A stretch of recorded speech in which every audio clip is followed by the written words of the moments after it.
Ya kalau kalian sambil minum, ngopi, ngeteh, makan roti juga boleh, asal jangan makan nasi aja ya. Oke, jadi santai aja ya, tapi tolong tenang ya, jangan banyak gerakan di tempat ya. Gak apa-apa yang mau ngopi juga silakan. Oke, kita bisa mulai ya. Bismillah. Recording in progress. Assalamualaikum warahmatullahi wabarakatuh. Selamat pagi dan salam sejahtera bagi kita semua ya. Terima kasih ya adik-adik sekalian atas kesediaannya untuk berpartisipasi di kuliah hari Sabtu ya. Di seharusnya hari Sabtu libur ya. Namun karena kemarin itu saya berhalangan untuk masuk, jadi akhirnya mengganggu waktu weekend kalian. Ya, jadi mohon maaf dan terima kasih atas kesediaannya. Oke, adik-adik sekalian ya, pada hari ini ya kita akan bicara tentang dua materi ya, karena ada dua materi yang sudah terlewatkan, yaitu yang pertama yaitu terkait dengan asma dan PPOK dan yang kedua adalah terkait dengan diabetes ya farmakologinya. Oke, kita mulai ya terkait dengan asma dan PPOK. Nah, jadi diharapkan setelah mengikuti perkuliahan ini kalian akan mengetahui ya dan mampu menganalisis mekanisme aksi, kemudian nasib obat dalam tubuh, ya bagaimana dia diabsorpsi, distribusi dan metabolisme serta diekspresikan, kemudian indikasi penggunaan dan efek samping obat-obat asma dan PPOK. Nah, tentunya selalu ya di awal-awal kita akan berbicara tentang definisi ya supaya dari awal kita tahu apa sih asma dan apa itu PPOK ya.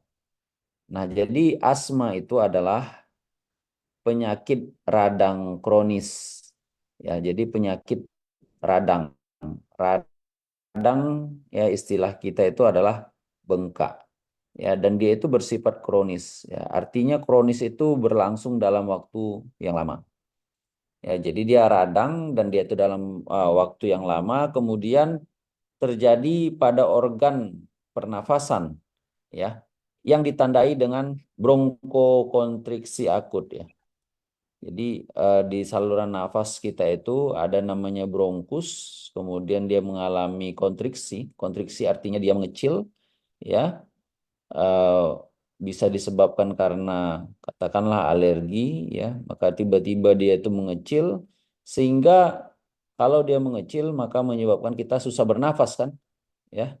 Kalau kalian bisa bayangkan ya saluran air, kalau misalnya saluran air itu katakanlah selang itu kita perkecil atau kita picit gitu kan, kita pegang, otomatis aliran airnya akan terhambat begitu kan. Nah, sama juga dengan ini saluran pernafasan ini.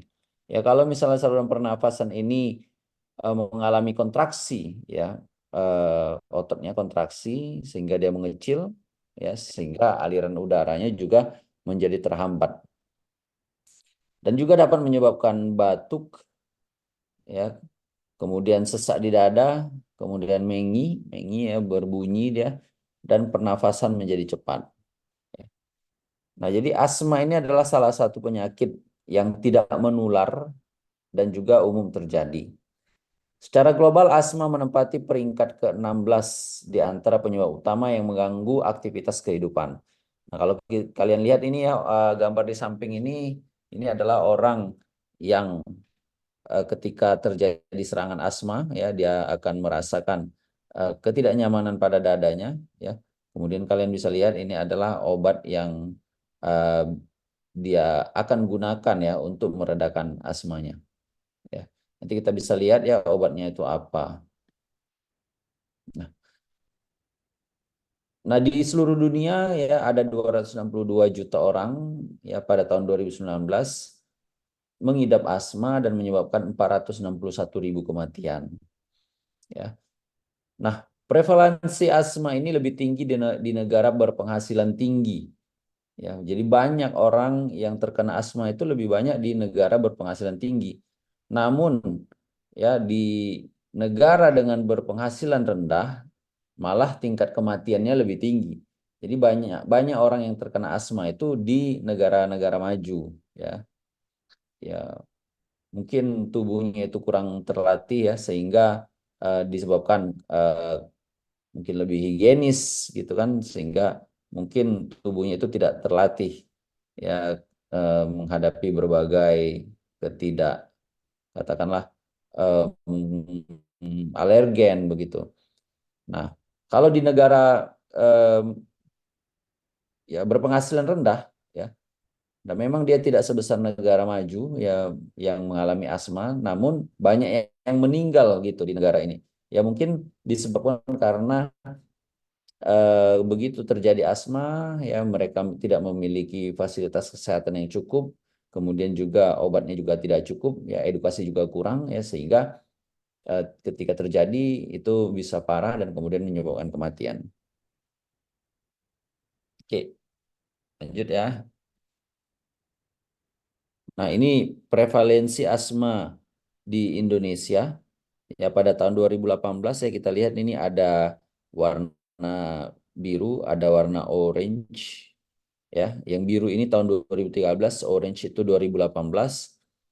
Nah, yang sumbu Y itu adalah persentasenya, kemudian sumbu X itu adalah provinsi ya. Nah, jadi kalau misalnya kita lihat ya provinsi yang paling tinggi itu penderita asmanya itu adalah di NTT. Ya, yang paling rendah itu ya kalau kita lihat ya di Sumut sepertinya, di Sumut ya. Nah, di Indonesia sendiri ya kalian bisa lihat ya di sini Indonesia ya itu pada tahun 2013 ada 4,5% dan pada tahun 2018 itu 2,4%. Nah, ini bukan berarti mengalami penurunan ya, cuman karena metodenya ini ya yang berbeda. Ya, kalau tahun 2013 itu berdasarkan gejala, ya, kalau 2018 itu adalah berdasarkan diagnosis dokter, ya. Oke. Nah, selanjutnya kita bisa lihat ya bagaimana kemudian asma ini terjadi.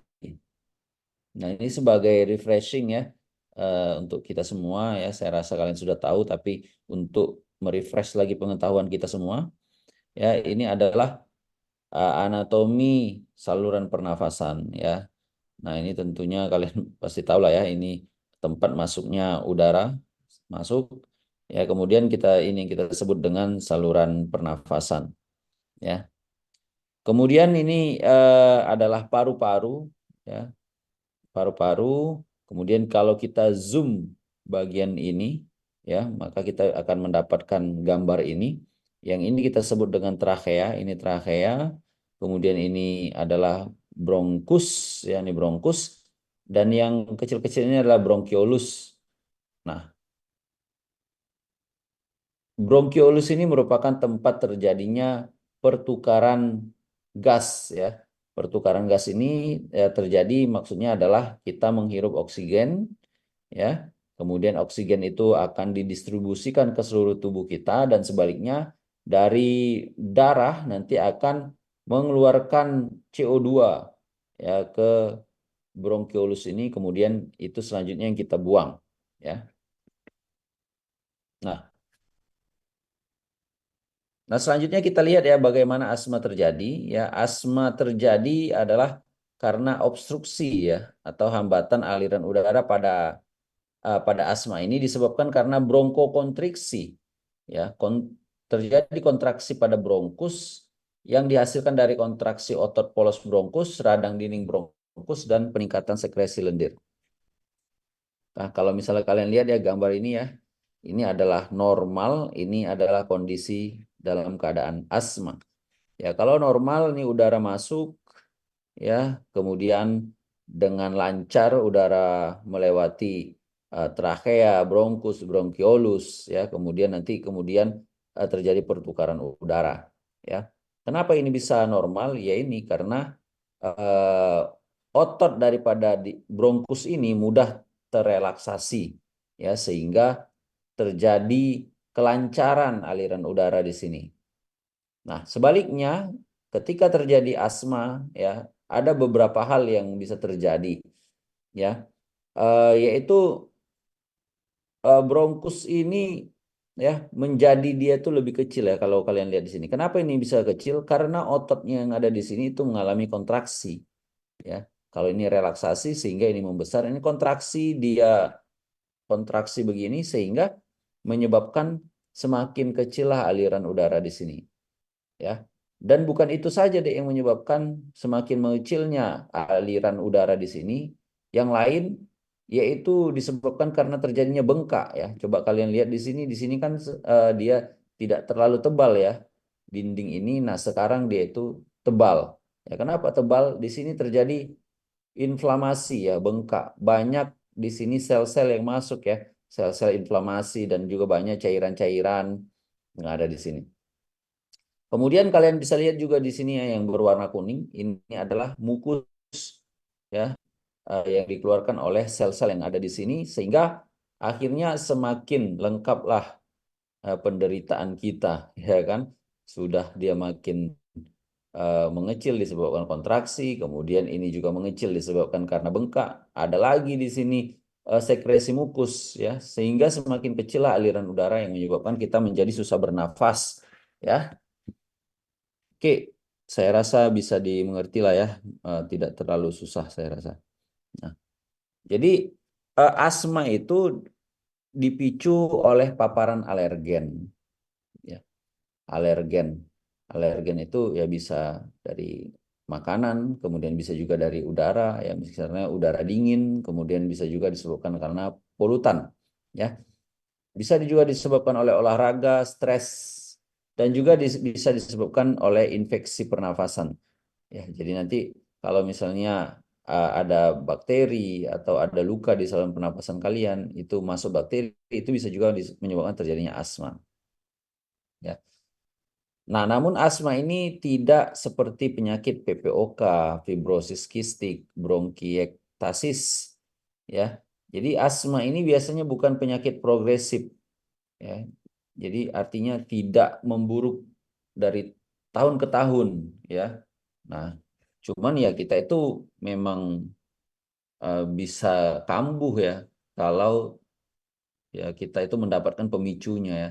Seperti kita makan makanan yang memang menyebabkan asma atau kita menghirup udara yang tidak bersih ya.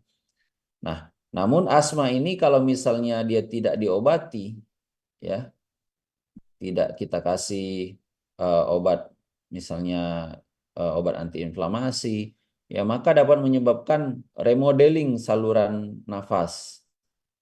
Ya. Jadi di bawah saluran nafas itu yang menjadi fibrosis ya, jaringan parut ya, sehingga dia itu tidak lentur lagi gitu. Kalau tidak lentur lagi ya udah dia nanti akan susah relaksasi sehingga dapat menyebabkan terjadinya kesulitan untuk bernafas. Oke, lanjut ya. Nah, tadi saya sampaikan bahwasanya asma itu kan bisa terjadi ya disebabkan karena alergi. Nah, ini ya kalau misalnya kalian lihat ya gambar di sini, ini adalah alergen ya. Alergen itu diwakili di sini dengan kacang ya. Jadi bukan hanya kacang yang dapat menyebabkan alergi ya. Nah, nanti ketika eh, kalian makan kacang, katakanlah makan kacang ini mengandung senyawa ya yang kemudian dianggap oleh sel dendritik ini sebagai zat yang berbahaya ya, sebagai zat yang berbahaya. Kemudian dendritik sel ini ya karena dia ini memang yang banyak di permukaan tubuh kita ya, baik saluran pencernaan ya, kulit juga. Dia ini merupakan patroli yang pertama ya. Jadi kayak kalau misalnya kita bilang ini seperti polisi yang berpatroli ya, dia deteksi kemudian dia lapor ya, dia lapor. Walaupun dia bisa melakukan tindakan awal ya. Kayak polisi kan kalau misalnya patroli, kalau misalnya ada maling ya, dia bisa langsung tembak gitu kan. Tapi kan dia tetap lapor juga sama temennya kan gitu kan. Dia telepon lah alergen T-cell ini, ya kan, dia lapor. Nah, kemudian alergen T-cell ini kemudian dia berubah menjadi T helper 2 Ya, T helper 2 itu juga kemudian dia berkomunikasi dengan sel beta, ya, dia kontak sel beta, tapi dia bukan pakai medsos WhatsApp ya, tapi dia pakai interleukin 4, 5 dan 13. Ya, kalau kita pakai WhatsApp, apalagi deh, pakai Telegram, ya kan, kemudian WeChat dan lain sebagainya, kalau dia bukan pakai itu, dia pakai interleukin, ya, interleukin 4, 5, 13. Ya, ini yang kita sebut dengan sitokin. Ya, nah inilah media komunikasi mereka. Nah, kemudian beta sel ini, ya, dia akan menghasilkan imunoglobulin E. Ya, nah imunoglobulin E yang dihasilkan ini kemudian nanti nempel di reseptor yang ada di sel mas. Nah, sekarang sel mas itu sudah memiliki eh, reseptor reseptor yang berikatan dengan imunoglobulin E. Nah, kemudian nanti kalau misalnya ketemu lagi dengan substance yang berasal dari kacang ini, maka nanti imunoglobulin E ini akan berikatan dengan uh, apa ya, substan kacang ini akan berikatan dengan imunoglobulin E yang ada di sel mas ini, ya, berikatan, kemudian terjadi proses sinyalisasi di sini sehingga menyebabkan mast cells ini menghasilkan histamin, ya. Nah, di sini dia sebutnya mast cells degranulation. Ya, jadi di dalam sini ada granul-granul yang menyimpan histamin, ya. Jadi begitu berikatan di sini antara imunoglobulin E kemudian dengan senyawa yang ada pada kacang ini menyebabkan dilepaskannya histamin, ya. Nah, histamin ini yang dapat menyebabkan terjadinya eh, apa menyebabkan terjadinya kontraksi, ya, terjadinya kontraksi, ya, sehingga menyebabkan kecilan pembuluh darah, ya. Selain itu bukan hanya histamin saja, tapi juga dihasilkan leukotrienes, prostaglandin, ya, platelet activating factor, kemudian sitokin yang menyebabkan ditariknya berbagai zat, ya, atau sitokin inflamasi, ya, sehingga menyebabkan terjadinya eh, pengecilan, ya, pengecilan saluran pernafasan yang disebabkan terjadinya inflamasi, ya. Nah, jadi kalau misalnya kita lihat, ya, ini adalah systemic symptomsnya itu yang terkait dengan asma itu adalah airway obstruction, ya. Jadi terjadi kerusakan saluran pernafasan. Nah, jadi ada dua jenis reaksi, ya, ketika terjadi alergi ini, yaitu reaksi fase cepat, ya, kemudian reaksi fase lambat, ya. Reaksi fase cepat itu udah tadilah yang diinduksi oleh imunoglobulin E, ya. Kemudian ada reaksi inflamasi fase lambat, ini terjadi 6 sampai 9 jam sesudah induksi oleh alergen dan melibatkan penarikan dan aktivasi eosinofil, ya, ini sel-sel imun, ya. CD4 T cells, basophil, neutrophils dan macrophages, ya. Makanya kalau misalnya tidak kita antisipasi, ya, misalnya memang itu tidak bisa lagi kita kasih obat bronkodilator yang beraksi cepat, ya, maka dia akan terus mengalami kesulitan bernafas. Kenapa? Nanti akan ada lagi reaksi fase lambat, ya, 6 sampai 9 jam. Ya, makanya di sini perlu juga pengobatan asma ini menggunakan antiinflamasi, ya. Karena dia bukan hanya disebabkan oleh kontraksi saja otot, ya, tapi juga banyaknya zat-zat, ya, banyaknya juga sel-sel imun yang masuk ke dalam bronkus, ya, yang menyebabkan pengecilan bronkus, yang disebabkan karena terjadinya pembengkakan. Nah, ini kalau misalnya kalian lihat, ya, ini ada dua jenis mekanisme. Yang pertama yaitu eh, disebabkan oleh alergi, yang di sini adalah disebabkan bukan disebabkan oleh alergen, gitu. Dan keduanya ini, ya, melibatkan eosinofil, ya, cuman ada perbedaan, ya, kalau misalnya kalian lihat di sini, deh. Ya, kalau di sini adalah disebabkan oleh alergen. Nah, nanti akan dideteksi oleh dendritic cell. Dendritic cell akan melapor ke naive T cells, ya, naive T cells kemudian berubah menjadi T helper 2 cells, ya. Nah, kemudian nanti dia akan menghasilkan interleukin 9, ya, dia bisa mengaktifkan mast cells. Kemudian di saat yang sama T helper 2 juga menghasilkan interleukin 4, interleukin 13, ya, media komunikasi mereka dengan beta cells. Kemudian beta cells nanti akan menghasilkan sama seperti di atas, ya, menghasilkan imunoglobulin E.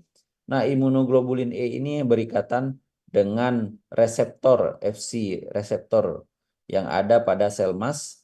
Nah, nanti kalau masuk lagi nanti alergen ini, dia berikatan ini di dalam ini ada histamin, ya, histamin lepas, ya, ini yang kemudian dapat menyebabkan terjadinya pembengkakan, ya. Kemudian kalau ini adalah disebabkan oleh non alergennya seperti asap rokok. Nah, di sini yang berperan itu adalah pertama tentunya sel yang ada di sini, ya, sel di saluran pernapasan. Ya, kalau katakanlah kita terpapar asap rokok, maka nanti sel di saluran pernapasan kita akan menghasilkan berbagai sitokin, ya, seperti interleukin 33, 25, ya. Kemudian eh, makrofag, NK cells juga akan eh, berperan, ya, dengan menghasilkan interleukin 33, ya. Kemudian sitokin ini akan mengaktifkan sel T ini, ya, mengaktifkan sel T ini, ya. Kemudian baik T helper 2 kemudian TILC2 ini, ya, dia akan mengaktifkan eosinofil, ya. Nah, eosinofil ini adalah sel imun. Kemudian nanti eosinofil ini akan terakumulasi di otot polos, ya, yang dalam hal ini adalah saluran pernapasan. Rame jadinya di situ deh, ya. Rame, ya, bengkak gitu kan. Gitu. Ya, jadi kalau rame kali yang menumpuk di salah satu bagian tubuh kita, nah itu akan menyebabkan kebengkakan, ya. Nah, kalau misalnya kalian misalnya katakanlah terjepit, bengkak, nah itu bengkak itu terjadi disebabkan karena adanya migrasi sel-sel imun kita ke saluran eh, dari saluran darah, ya, kemudian ke tempat terjadinya induksi, ya. Oke, jadi ini adalah yang disebabkan oleh alergen, yang ini adalah disebabkan non alergen, yang contohnya adalah asap rokok. Oke, setelah kita eh, bicarakan tadi, ya, mengenai apa itu asma, ya, saya rasa kalian sudah mengerti lah, ya, apa yang dimaksud dengan asma, kemudian bagaimana terjadinya asma, penyebabnya, kemudian bagaimana mekanismenya. Nah, selanjutnya kita akan bicara tentang obat-obatnya. Nah, oke, terapi obat untuk asma itu, ya, ditujukan untuk pengendalian asma jangka panjang, ya, untuk mengurangi dan mencegah peradangan saluran pernafasan. Nah, jadi kita bisa lihat, ya, pada slide ini, yaitu klasifikasi daripada asma. Nah, klasifikasi ini penting, ya. Kita bisa penting mengklasifikasikan ini jenis asma yang mana. Ya, tujuannya adalah karena beda kelas itu akan beda juga treatmentnya, gitu. Makanya perlu dipahami. Jadi ada klasifikasi yang intermittent. Ya, intermittent itu sesekali, kemudian mild persistent, ya. Jadi dia menetap tapi dia itu ringan, moderate persistent, ya, dia itu menengah, kemudian severe persistent, ya. Ini parah. Nah, apa beda keempat ini? Nah, bedanya itu adalah kalau kita lihat, ya, ini episode atau eh, kuantitas, ya, kuantitas terjadinya kontriksi, ya. Kemudian juga kita bisa lihat dari peak flow or spirometry, ya. Jadi ada alat untuk mengukur eh, flow aliran udara kita, yaitu dengan menggunakan spirometri. Nah, jadi kalau misalnya itu terjadinya bronkokontriksi, kesulitan bernapas itu kurang dari 2 kali per minggu, kemudian spirometrinya hampir normal, itu disebut dengan tipe atau kelas intermittent. Kalau lebih dari 2 kali per minggu, ya, dan dia tidak setiap hari, itu disebut dengan mild persistent. Kalau setiap hari kemudian spirometrinya itu 60 sampai 80%, itu kita sebut dengan moderate. Nah, kemudian yang severe itu ya udah dia tiap hari kemudian selalu gitu dalam satu hari dan kemudian spirometrinya itu di bawah 60%, maka kita sebut dengan severe atau parah ya. Nah, jadi treatmentnya yaitu treatment jangka panjang ya, long term control ya. Artinya treatment jangka panjang ini maksudnya di sini adalah supaya dia itu tidak terjadi dalam jangka waktu yang lama ya. Nah, jadi ada dua treatment. Pertama treatment long term, yang satu lagi quick relief ya. Karena tentunya kalau kita terjadi asma, kita kepingin segera teratasi ya, karena kok nggak tidak nyaman gitu ya. Nah, kita lihat dulu yang di sini deh ya, bagaimana cara pengatasan asma ini secara cepat, yaitu dengan short acting beta 2 agonis ya, yaitu suatu senyawa atau obat yang berikatan dengan reseptor beta 2 yang ada di bronkus ya. Dan itu dia bersifat short acting ya. Artinya dia berikatan dengan reseptor, langsung dia memberikan efek ya. Yaitu efeknya adalah relaksasi. Ya, kalau terjadi relaksasi maka kita menjadi lebih mudah bernafas gitu.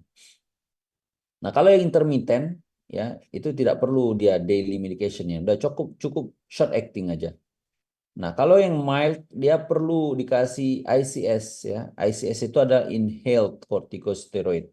Inhaled corticosteroid itu adalah maksudnya adalah corticosteroid yang kita hirup ya. Nah, tapi hirupnya itu pakai apa, Dek? Pakai apa, Putri? Menghirupnya melalui apa?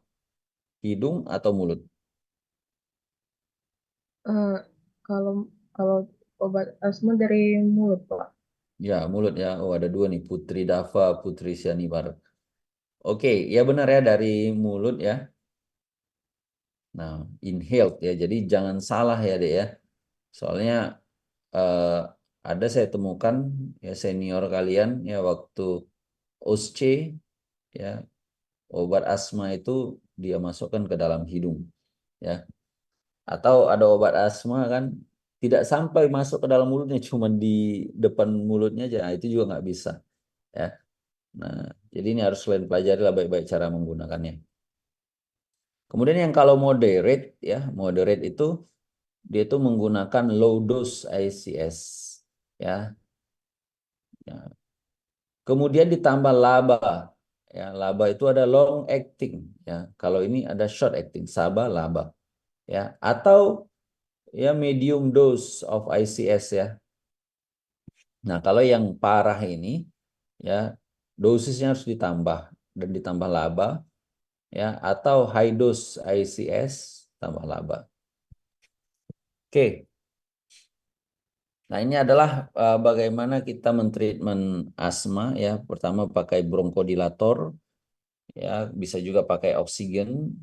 Kemudian bisa menggunakan anti-inflammatory agents ya. Oke. Bronkodilator itu ada yang beta 2 agonis, ada yang short acting, ada yang long acting ya. Selain beta 2 agonis ada lagi muscarinic antagonis, ada methylxanthine. Yang anti-inflammatory agents ada degranulation inhibitors, ya artinya ada menghambat granulasi yang ada pada sel mast tadi sehingga tidak terlepas histamin. Kemudian ada yang juga bersifat antibody, ya. Kemudian ada corticosteroid, ya baik yang inhaled juga oral. Kemudian leukotrienes modifier, ya penghambat lipoksigenase. Kemudian reseptor blockers. Nah, nanti kita akan jelaskan ya semua kelas ini. Ya, jadi ini ada di awal saja ya kita bisa melihat pembagian obat untuk asma. Oke, oke sebentar ya saya mau ngecas dulu ya, ngambil charger aja sebentar.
Oke, nah yang pertama tadi adalah bronkodilator ya. Ya, tadi udah kita lihat ya, chartnya itu ada 3 jenis ya. Pertama beta adrenergic agonis, yang kedua anticholinergics, dan yang ketiga itu adalah metilsantin.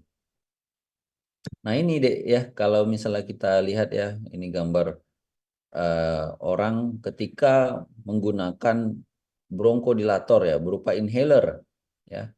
Nah jadi kalian bisa lihat nih di sini. Dan dia bukan selalu bentuk L kayak gini ya, nanti ada bentuknya dia pipi ya, jadi macam-macam. Dan saya sarankan kalian ini mempelajari ini dengan baik ya, bagaimana cara menggunakan obat ini ya, karena nanti di OSCE itu kemungkinan besar akan keluar. Ya, saya rasa ini nanti ada praktikumnya, dan juga perlulah ya nanti ketika kalian nanti ada pasien nanya bagaimana cara menggunakan obatnya, kalau nggak tahu kan malu gitu.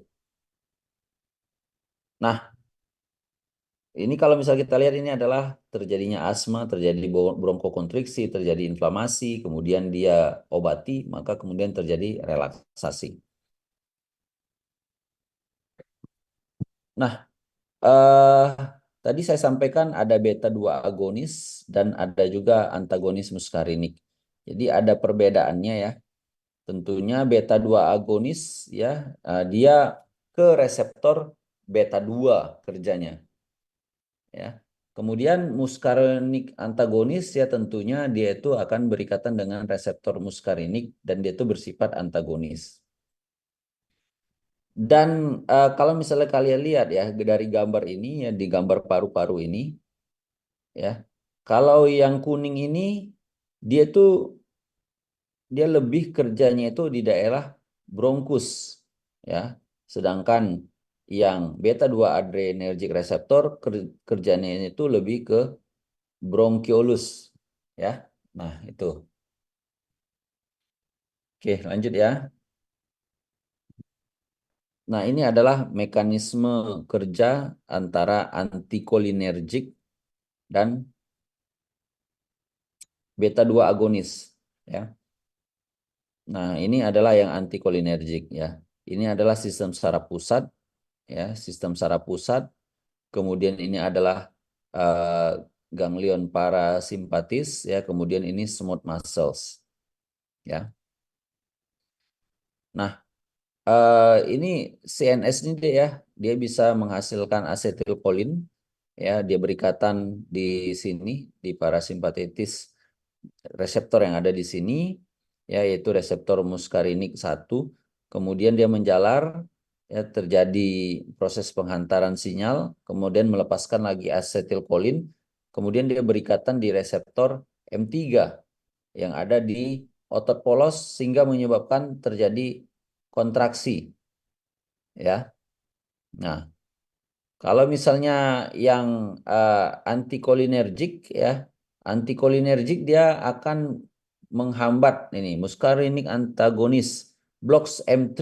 Jadi dia menghambat di sini deh. Ya. Sehingga asetilkolin kalaupun dia dikeluarkan, maka dia itu tidak bisa lagi duduk di reseptor M3 yang ada di otot polos ya, sehingga yang terjadi bukan kontraksi, malah yang terjadi adalah sebaiknya adalah relaksasi begitu ya. Nah, kalau relaksasi maka terjadi perbesaran saluran pernafasan. Jadi intinya antikolinergik dia berikatan dengan reseptor M3 ya, sehingga menghambat kerja asetilkolin ini. Ya, efeknya ya tentunya kebalikannya ya. Kalau kita kasih obat antikolinergik maka efeknya adalah relaksasi. Ya, bertolak belakang ya jika asetilkolin duduk di sini.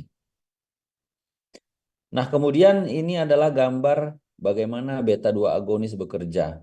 Ya, jadi ini adalah gambar membran. Ya, di sini ada reseptor beta 2 reseptor. Ya, beta 2 reseptor. Oke. Nah, jadi kalau misalnya berikatan di sini deh ya, beta 2 agonis ya, maka dia akan mengaktifkan ya protein G yang ada di sini deh. Ya, aktif protein G ya, kemudian akhirnya mengaktifkan adenyl siklase. Adenyl siklase ini akan mengubah ATP menjadi CAMP, adenosin trifosfat menjadi siklik adenosin monofosfat. Kemudian si AMP ini akan mengaktifkan protein kinase. Protein kinase ini adalah yang menyebabkan terjadinya relaksasi, ya. Nah, makanya kalau misalnya kalian eh, dikasih beta 2 agonis menyebabkan relaksasi. Kenapa? Karena proses inilah yang terjadi dalam tubuh kita.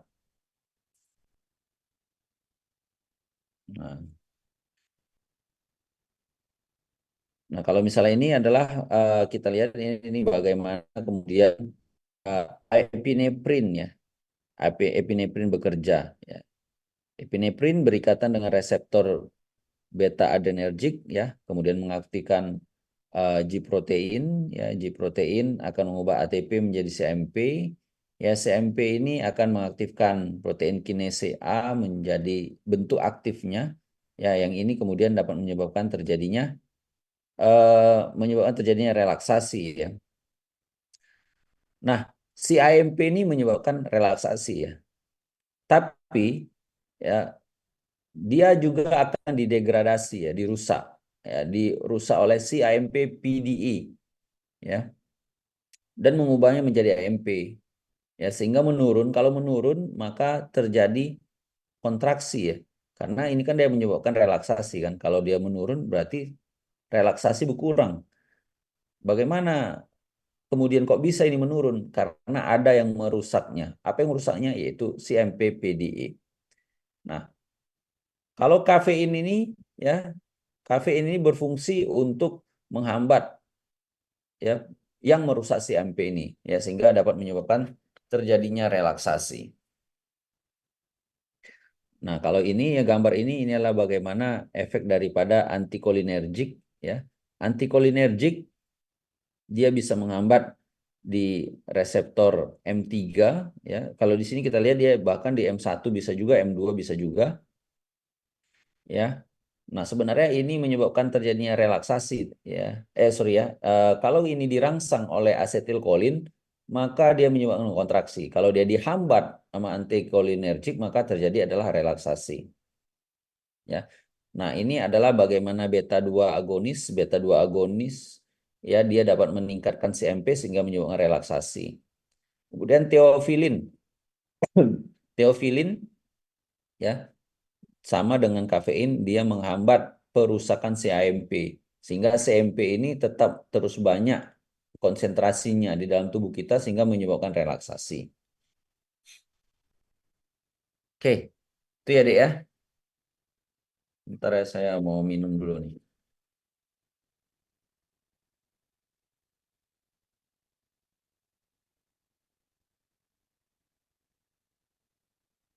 Nah, ini adalah mekanisme agonis beta 2 adrenergic.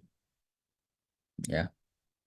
Agonis beta 2 adrenergic inhalasi secara langsung merelaksasi otot polos saluran pernapasan. Mereka digunakan untuk menghilangkan gejala asma dengan cepat serta terapi tambahan untuk pengendalian penyakit jangka panjang. Yang tadi yang cepat itu kita bilang short acting, yang lambat kita sebutkan long acting. Nah, ini adalah gambar sel membran ya, sama ya dengan gambar yang sebelumnya. Mungkin di sini kita bisa lebih jelas ya. Kita bisa lihat ini reseptor, reseptor eh, GPCR ya, GPCR, G protein coupled receptor ya. Jadi kenapa dia disebut GPCR ya? Kalian sudah belajar ya di farmakologi 1 ya. G. G-nya itu ya udah G protein, ini G protein. G protein, GP couple reseptor ya. Couple itu kan dia berpasangan ya. Couple-couple gitu kan, berpasangan. Jadi reseptor ini berpasangan dengan protein G. Jadi kalau kalian gunakan obat ya, misalnya salbutamol, ada obat, dia berikatan di sini reseptor ini. Sehingga terjadi perubahan protein yang ada di sini, terjadi conformational change ya. Terjadi perubahan konformasi protein sehingga menyebabkan uh, berubah protein yang ada di sini ya, dan yang subunit alpha ini ya akan dia itu lepas dan dia berikatan menjadi dengan adenyl siklase yang menyebabkan adenyl siklase ini menjadi aktif atau disingkat dengan AC. Kalau ini aktif, dia mengubah ATP menjadi CAMP. Nah, CAMP inilah yang memiliki peran sentral untuk menyebabkan terjadinya relaksasi ya dengan cara menginaktivasi myosin light chain kinase ya kemudian mengurangi kadar kalsium intraseluler. Nah, eh, yang pertama ya tadi agonis itu bisa kerja cepat ya bisa juga kerja lambat. Yang kerja cepat itu adalah agonis beta 2 ya kita sebut juga dengan agonis beta 2 kerja pendek atau SABA atau short acting beta 2 agonis ya. Memiliki onset kerja yang cepat ya. Ya, onset itu mula kerja 5 hingga 30 menit ya. Jadi luar biasa ya kalau kita kena asma, kita hirup dalam waktu 5 menit sampai 20 menit dia sudah bisa relaksasi ya. Dan dapat memberikan kelegaan selama 4 hingga 6 jam. Ya, jadi digunakan untuk bronkodilatasi untuk menyebabkan bronkodilatasi, kemudian tentunya memberikan bantuan yang cepat untuk bronkokonstriksi akut. Nah, ini ya yang perlu kita garis bawahi. Semua pasien asma harus diresepkan inhaler SABA ya. Jadi semua pasien ya wajib mendapatkan SABA ya short acting. Ya kenapa? Ya tentunya untuk memberikan kenyamanan yang cepat pada pasien ya. Kalau kita kena asma kan kita nggak mau terjadi dalam jangka waktu yang lama ya. Maunya kita cepat selesai gitu. Oke, lanjut ya. Nah, namun kita perlu garis bawahi bahwasanya agonis beta 2 yang SABA tadi tidak memiliki efek antiinflamasi. Ya, jadi dia cuman menyebabkan terjadinya relaksasi ya. Nah, kemudian dia tidak boleh digunakan ya sebagai agen terapeutik tunggal. Artinya cuma dia yang digunakan itu tak boleh untuk pasien dengan asma persisten. Ya nggak cukup gitu. Ya kenapa? Karena tadi ada juga faktor inflamasi. Ya, maka nanti kita perlu obat yang memberikan efek antiinflamasi. Ya. Nah, namun monoterapi ya menggunakan SABA mungkin sesuai untuk pasien dengan asma intermiten atau bronkospasme akibat olahraga. Nah, ini adalah contohnya deh ya. Contoh obatnya itu adalah salbutamol, terbutalin, pributeril, metaproterenol, albuterol, dan levalbuterol. Ya. Jadi senyawa ini memberikan bronkodilatasi yang signifikan dengan sedikit efek stimulasi pada alfa atau beta 1 ya karena dia selektif terhadap beta 2 ya sehingga kalau semakin sedikit ya jenis reseptor yang dia duduki dan dia stimulasi maka tentunya efeknya tidak banyak jenis efeknya kan gitu ya. Jadi selektif dia kepada beta 2 ya yang ada pada eh, saluran pernafasan ya dan juga tentunya beta 2 ini bukan ada di saluran pernafasan ada juga di organ lain ya sehingga efek sampingnya itu muncul ya ketika dia itu memang bekerja eh, bukan hanya pada saluran pernafasan.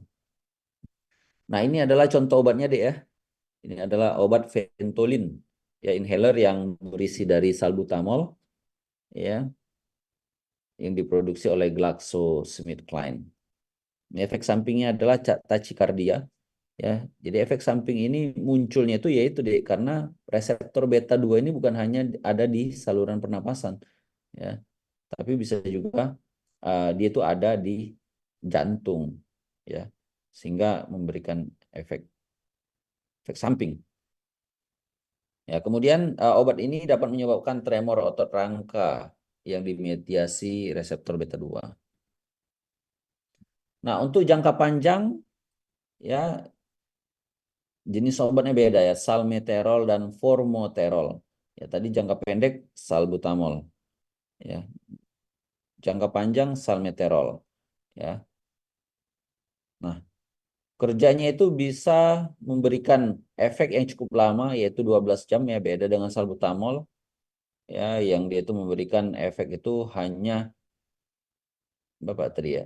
Sebentar ya, cuma 6 jam kalau nggak salah ya.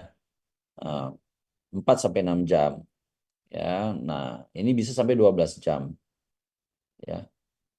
Nah, mungkin dia ini kenapa dia bisa lama, ya, nanti bisa kalian cek, ya. Mungkin dia itu eh, kurang kurang dieliminasi atau kurang di metabolisme dibanding dengan salbutamol, ya. Atau ikatan dia dengan reseptor itu lebih lebih lama. Nah, baik salmeterol maupun formoterol tidak boleh digunakan untuk menghilangkan serangan asma akut dengan cepat, ya. Nggak bisa menggunakan salmeterol. Kenapa? Ya karena kerjanya lama, ya. Dapat menyebabkan ketidaknyamanan di pasien. Maka kita harus, kalau misalnya itu kita mau menghilangkan serangan asma akut dengan cepat, gunakanlah salbutamol. Oke, ini adalah yang panjang, ya. Maksudnya itu dapat mengontrol asma dalam jangka waktu yang panjang. Nah, contohnya itu ini tadi, ya, salmeterol, dan dia itu dikombinasi dengan ICS. Ya, ICS itu adalah inhaled corticosteroid, ya. Jadi dia dual action, ya, obatnya ini. Ya, kenapa? Karena dia mengandung dua jenis senyawa. Ya, yang pertama yaitu LABA, ya, long acting. Kemudian satu lagi adalah corticosteroid inhalasi, ya. Nah, ini adalah labanya, fluticasone ini adalah corticosteroidnya. Nah, ini adalah obat antagonis kolinergik, ya. Nah, ini tadi yang saya sampaikan, asetilkolin ini nanti berikatan dengan reseptor M3, ya, dapat menyebabkan terjadinya kontraksi. Nah, ini adalah normal. Kemudian kita obatilah dengan memberikan antikolinergik, ya, berupa atropin atau ipratropium. Dia berikatan dengan reseptor M3 sehingga asetilkolin tidak lagi berikatan di reseptor M3, ya. Sehingga tidak terjadi kontraksi, dan yang terjadi adalah sebaiknya yaitu adalah eh, relaksasi, ya, sehingga menyebabkan kemudahan kita untuk bernafas. Oke, ipratropium juga mempunyai manfaat tambahan bila digunakan dengan sabah untuk pengobatan eksaserbasi asma akut di unit gawat darurat. Efek samping yaitu seperti serostomia dan rasa pahit, ya. Jadi kita rasa itu tidak nyaman di lidah, ya. Nah, ini adalah merupakan efek samping daripada efek antikolinergik, ya, di lokal di lidah. Nah, kemudian teofilin, ya. Teofilin adalah bronkodilator yang meredakan obstruksi aliran pada asma kronis dan mengurangi gejalanya. Ya, sebelumnya teofilin merupakan terapi andalan asma. Ya, jadi sebelum ditemukan beta 2 agonis, teofilin ini yang merupakan andalannya, ya. Nah, namun sekarang sudah diganti dengan beta 2 dan kortikosteroid karena teofilin ini rentang terapinya sempit sekali gitu deh. Ya, kalau terjadi penambahan dosis saja itu kemungkinan terjadi overdosis yang menyebabkan efek samping yang besar gitu. Nah, bagaimana mekanisme kerjanya, ya, tadi sudah saya jelaskan juga, ya. Di sini deh intinya. Ini kan si AMP ini, ya, dia akan menyebabkan eh, apa ya? Ini si AMP inilah yang berperanan secara sentral menyebabkan terjadinya bronkodilatasi, ya. Si AMP ini akan mengaktifkan protein kinase A, ya. Protein kinase A ini akan menyebabkan aktifnya channel kalsium, ya, dan kemudian menurunkan MLCK, kemudian meningkatkan natrium kalium ATPase, yang semua ini menyebabkan bronkodilatasi, jadi CMP. Jadi kalau ada obat, ya, di sini, ya, beta 2 agonis, dia akan mengaktifkan CMP ini yang menyebabkan terjadi bronkodilatasi. Nah, tapi tubuh kita juga akan mengurai si AMP ini. Tubuh kita menghasilkan PDA, mengurai CMP ini sehingga CMP berubah menjadi AMP. Nah, kalau ini menurun, maka tentunya efek bronkodilatasinya, efek relaksasinya menurun juga kan? Maka disinilah peranan teofilin. Dia bisa menghambat yang merusak CMP ini. Ya, dia dapat menghambat PDE, maka kita sebut dengan PDE inhibitor. Ya, nah jadi teofilin itu menghambat.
Oke, tadi mungkin ada gangguan jaringan ya sehingga saya terkeluar.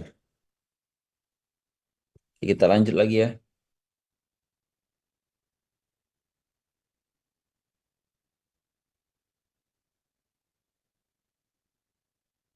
Nah, tadi kita sudah bahas ya bagaimana antikolinergic bekerja, kemudian bagaimana beta 2 agonis bekerja. Nah, ini kita akan membahas terkait dengan antiinflamasi ya. Karena obat asma itu ya yang dia itu bersifat persisten itu bukan hanya obat kita berikan short acting aja, tapi kita juga berikan yang obat antiinflamasi. Nah, obatnya itu adalah kortikosteroid ya.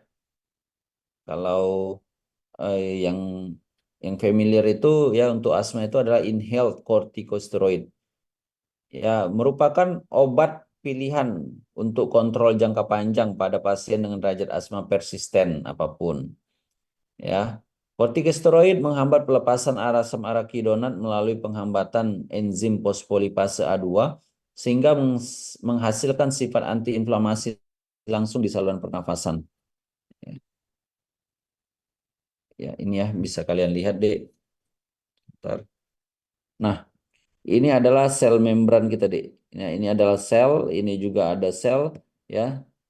Nah, ini adalah permukaan sel yang terdiri dari membran sel yang mengandung fosfolipid, ya. Nah, jadi kalau misalnya terjadi inflamasi yang disebabkan oleh berbagai stimulus, ya, bisa bakteri, ya, bisa juga uh, inducer, ya, yang lain, ya, seperti asap rokok, ya. Kemudian bisa juga disebabkan oleh alergen, ya, dia akan juga turut nanti akan menginduksi ya pembentukan asam arakidonat ya dari fosfolipid ini.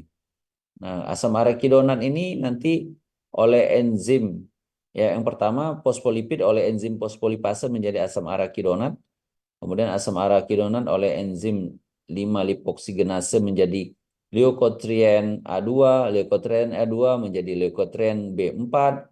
Kemudian leukotrien B4 ini dia bersifat kemotaksis ya. Artinya dia itu memanggil sel-sel yang lain, ya neutrofil, eosinofil, dia panggil sehingga menjadi rame di sini. Ya itu yang membawa terjadi pembengkakan. Kemudian leukotriene C4 ya Ini leukotriene C4, ini bisa berubah menjadi D4, kemudian berubah menjadi E4, ya.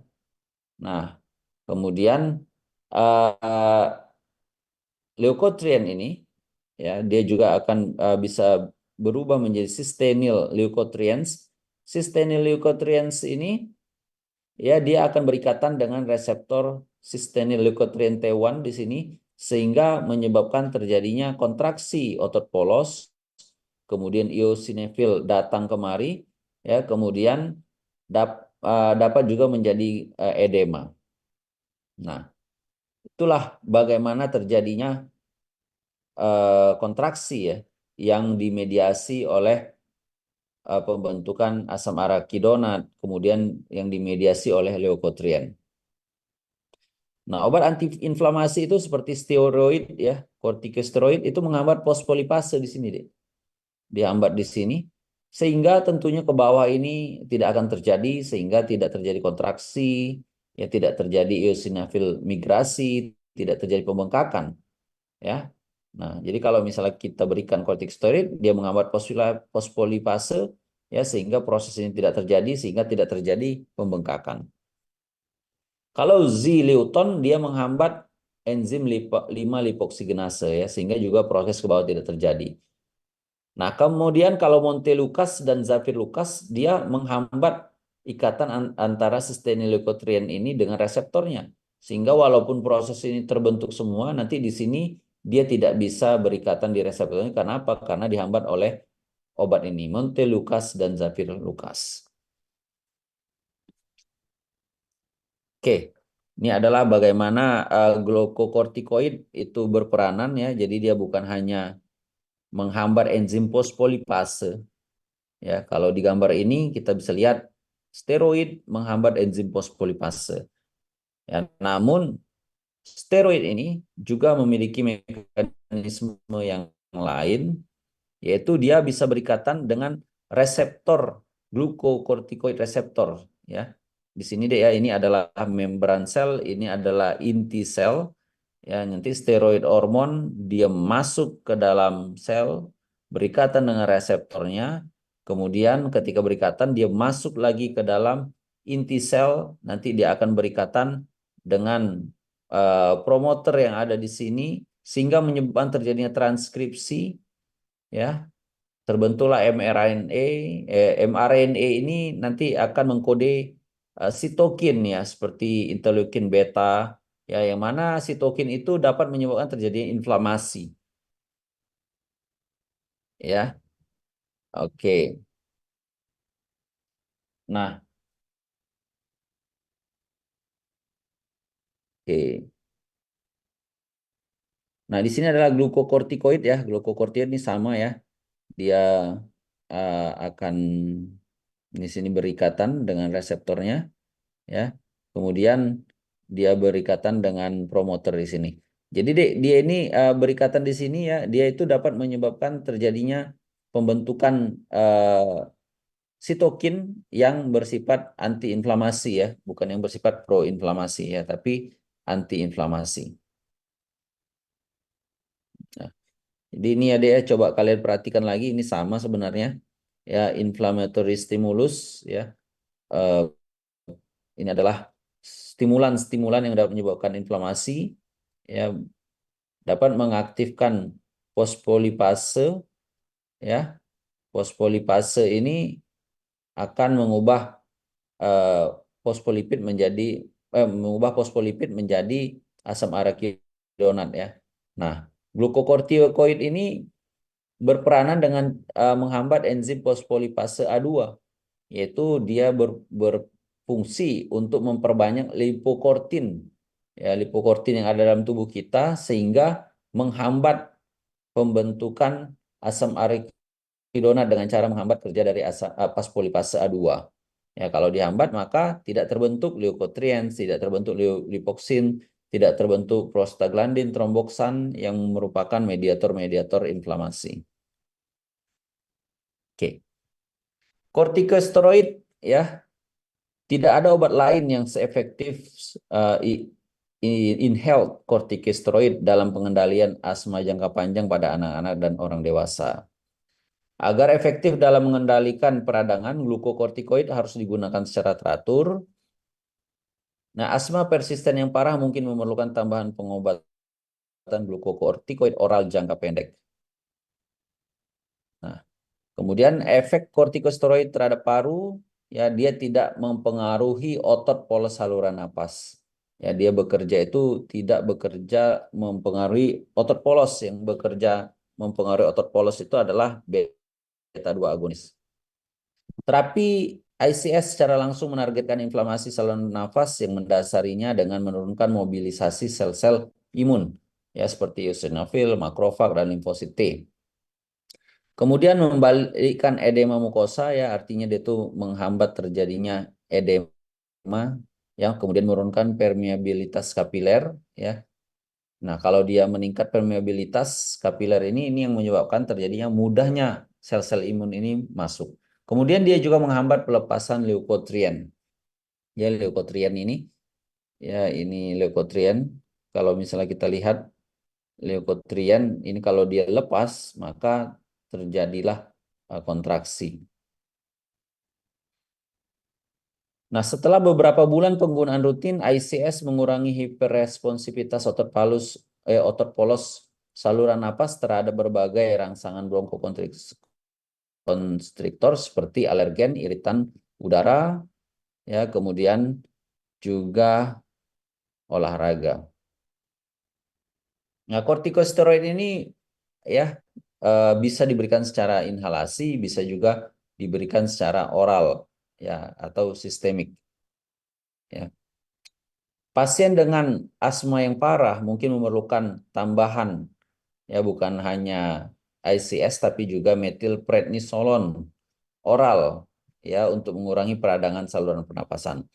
Karena peningkatan kejadian efek samping dengan terapi oral, perawatan kronis dengan pemberian kortikosteroid sistemik harus disediakan untuk pasien yang tidak terkontrol pada ICS.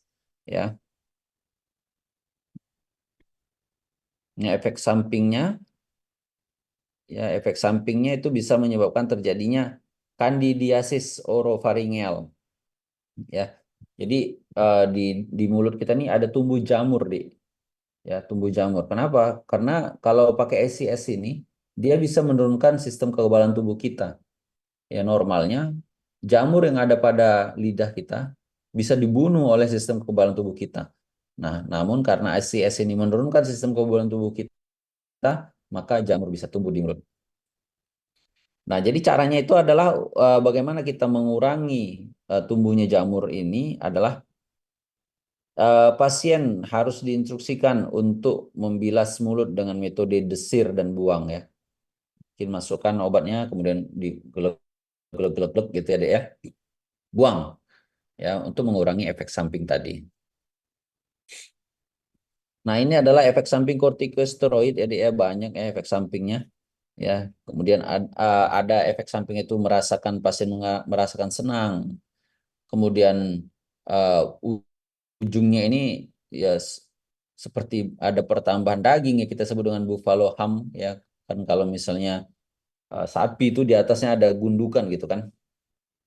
Dapat menyebabkan hipertensi, kemudian dapat menyebabkan kulitnya itu menjadi tipis, ya. Kemudian kita lihat juga ini lengannya itu menjadi kecil, ya. Terjadi muscle wasting, ya, penurunan massa otot. Kemudian terjadi hipertensi, ya, pada kranial, ya, kepada kepala ini terjadi katarak, kemudian moon face, ya, mukanya seperti bulan, ya, eh, bengkak, ya. Kemudian meningkat abdominal fat, kemudian eh, avascular necrosis, ya, terjadi nekrosis, ya, kemudian easy bruising, kemudian poor wound healing, ya. Jadi kalau misalnya nanti terjadi luka, ini sulit untuk disembuhkan. Ya, kenapa? Karena itu tadi ini dari ICS ini dia menghambat sel-sel imun, sedangkan sel-sel imun ini diperlukan untuk wound healing, ya, atau pengobatan luka.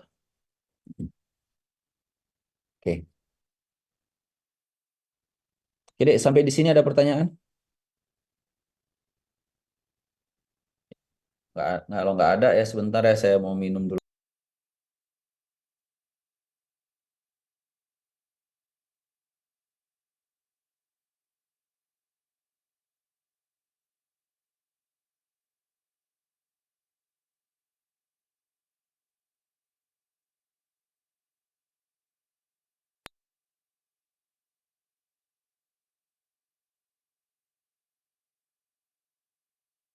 Oke, kita lanjut ya. Nah, kemudian ada obat yang kita sebut dengan leukotriene modifiers ya. Tadi udah saya jelaskan juga ya leukotriene modifiers ini. Nah, ini adalah mast eosinofil ya. Kalau nanti ada alergen, kemudian udara dingin, ini bisa mengaktifkan mast cell dan eosinofil sehingga menginduksi pembentukan asam arakidonat ya dari fosfolipid tadi ya, kemudian nanti asam arakidonat oleh enzim 5 lipoksigenase ya menjadi LTC 4, LTD 4, LTE 4 yang semuanya ini merupakan sustainil leukotrienes ya. Nah, dia nanti akan berikatan dengan reseptornya ya. Ada di sini di di bronkus ya. Nah, ikatan ini dapat menyebabkan terjadinya lebih permeabel ya, sehingga masuk nanti cairan-cairan, kemudian menyebabkan mukus sekresi, ya, sekresi mukus, menyebabkan bronkokonstriksi, dan dia juga bersifat kemotaksis, ya, dia memanggil eosinofil sehingga menyebabkan terjadinya pembengkakan. Ya, Zileuton ya merupakan inhibitor 5 lipoksigenase, dia menghambat di sini sehingga tidak terbentuk sustained leukotrienes. Kalau Montelukast, Pralucas, Zavirucas ini merupakan leukotrien antagonis, ya dia berikatan di reseptor cysteine leukotrienes ya sehingga tidak terjadi hal-hal yang di bawah ini ya. Maka yang terjadi adalah sebaliknya, yaitu bronkodilatasi. Nah, ini saya rasa sama deh ya. Nanti kalian bisa baca ini sama ya. Nah, kembali ya, leukotriene modifiers ini tidak boleh digunakan dalam situasi di mana bronkodilatasi segera diperlukan ya. Nah, yang perlu diberikan itu adalah tadi ya, beta 2 agonis kerja cepat ya, atau kita sebut dengan short acting beta 2 agonis atau SABA. Antagonis reseptor leukotriene juga efektif untuk pencegahan bronkospasme akibat olahraga. Nah, ketiga obat aktif secara oral dan sangat terikat protein, makanan mengganggu penyerapan Zafirukas, obat-obatan di metabolisme secara ekstensif oleh hati, Zileuton dan metabolitnya diekspresikan dalam urin, sedangkan Zafirukas, Montelukast dan metabolitnya diekspresikan melalui empedu. Ini efek sampingnya, ya. Efek sampingnya itu adalah sakit kepala dan dispepsia, ya. Nah, kemudian ada lagi obat kromolin. Ya, kromolin ini adalah obat antiinflamasi profilaksis yang menghambat degranulasi sel mas dan pelepasan histamin. Ya, dengan gambarnya ini ada ya. Jadi tadi saya sebutkan ya bahwasanya sel mas ini berperanan dalam proses terjadinya asma. Ya, kenapa? Karena sel mas ini akan melepaskan histamin. Kromolin ini kerjanya menghambat pelepasan histamin. Ya. Nah, kromolin ini merupakan terapi alternatif untuk asma persisten ringan, namun tidak berguna dalam menangani serangan asma akut karena bukan merupakan bronkodilator. Kromolin tersedia sebagai solusi nebulisasi untuk digunakan pada asma. Karena durasi kerjanya yang pendek, agen ini ya atau obat ini memerlukan dosis 3 atau 4 kali sehari yang mempengaruhi kepatuhan dan membatasi penggunaannya. Efek sampingnya kecil dan termasuk batuk, iritasi, dan rasa tidak enak. Nah, kemudian ada juga obat ya yang bersifat itu adalah menghambat antibodi ya. Nah, itu adalah obat omalizumab yang merupakan antibodi monoklonal turunan DNA rekombinan yang secara selektif berikatan dengan imunoglobulin E manusia. Jadi tadi kalian sudah jelaskan ya, nanti beta sel itu ya kalau terjadi induksi oleh alergen, beta sel akan menghasilkan imunoglobulin E. Imunoglobulin E ini akan berikatan dengan reseptor yang ada pada sel mas. Nanti kalau alergen ini terdeteksi, maka sel mas ini akan menghasilkan histamin, leukotrien, triptase, dan prostaglandin. Nah, omalizumab ini bekerja dengan cara menghambat antibodi ini. Ya, sehingga antibodi ini walaupun dihasilkan, dia tidak akan bisa berikatan lagi ke sel mas. Ya, akibatnya ya tentunya kalau nanti tidak berikatan, maka tidak ada koneksi ya, sehingga kalaupun nanti dia bisa mendeteksi alergen dari luar, maka dia tidak punya hubungan lagi dengan sel mas ya, sehingga dia tidak bisa menginduksi pelepasan histamin. Ya. Omalizumab diindikasikan untuk pengobatan asma persisten sedang sehingga berat pada pasien yang tidak terkontrol dengan baik dengan terapi konvensional. Ya, namun penggunaan omalizumab ini terbatas ya. Kenapa? Karena cukup besar ya apa biayanya. Kemudian pemberiannya juga subkutan. Ya, tentunya kurang nyaman ya kalau kita itu disuntik ya. Dan profil efek sampingnya. Efek sampingnya itu adalah anafilaksis yang serius, demam, ruam, ya.